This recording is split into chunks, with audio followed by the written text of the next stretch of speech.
आज हम लोग चंपारण सत्याग्रह के बारे में जानेंगे। 19वीं सदी के आरंभ में अंग्रेज जो बगान मालिक जो था, तो उन्होंने चंपारण के किसानों के साथ एक समझौता किया था। समझौता यह किया गया था कि बीघे के 3 कट्ठे भूमि पर नील का खेती करना अनिवार्य है। ऐसा समझौता किसने किया था? अंग्रेज बगान मालिकों ने। किससे किया था? चंपारण किसानों के साथ किया था। क्या समझौता किया था? कि बीघे के 3 कट्ठे भूमि पर नील का खेती करना होगा, ये अनिवार्य है नील का खेती करना। और इसी समझौते को 3 कठिया पद्धति कहते हैं। ठीक है, 3 कठिया पद्धति क्लियर है? तो आगे हम लोग चलते हैं। 19वीं सदी के अंत में जर्मनी का जो रासायनिक जो केमिकल वाला जो रंग जो आया, तो उसने नील की मांग को अंतर्राष्ट्रीय बाजार से बाहर कर दिया। अब नील जो है ना, ये जो उगाते जो थे किसान प्राकृतिक रूप से, उसको बाहर कर दिया, क्योंकि उसका स्थान ले लिया था जर्मनी के रासायनिक जो रंग था ना, तो उसने तो बाहर हो गया। तो नील का मांग घट गया।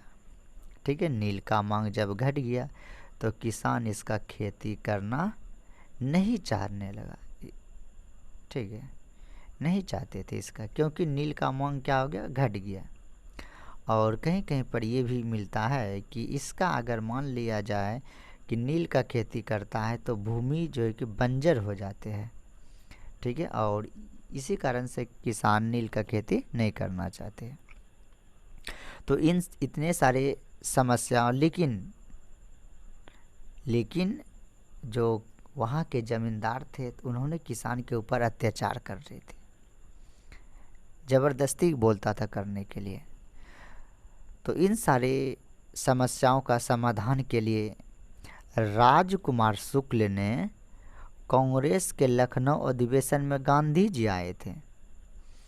तो इन राजकुमार शुक्ल ने इस गांधी जी को चंपारण लाने की बात की। इसको बोला गांधी जी को कि आप चंपारण आइए और चंपारण के किसानों की समस्या पर ध्यान दीजिए। और यही आंदोलन चंपारण सत्याग्रह, जो कि गांधी जी का पहला आंदोलन रहने वाला है। तो चंपारण बुलाया गया गांधी जी को राजकुमार शुक्ल ने।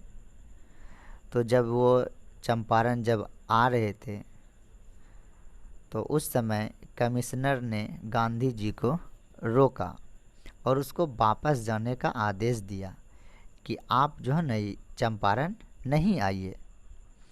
लेकिन गांधी जी ने बोला कि हम जाएंगे, इसके लिए जो भी सजा रहे हम भुगतने के लिए तैयार है। अंततः कमिश्नर ने गांधी जी को चंपारण जाने का आदेश दे दिया। गांधी जी चंपारण पहुंचते हैं।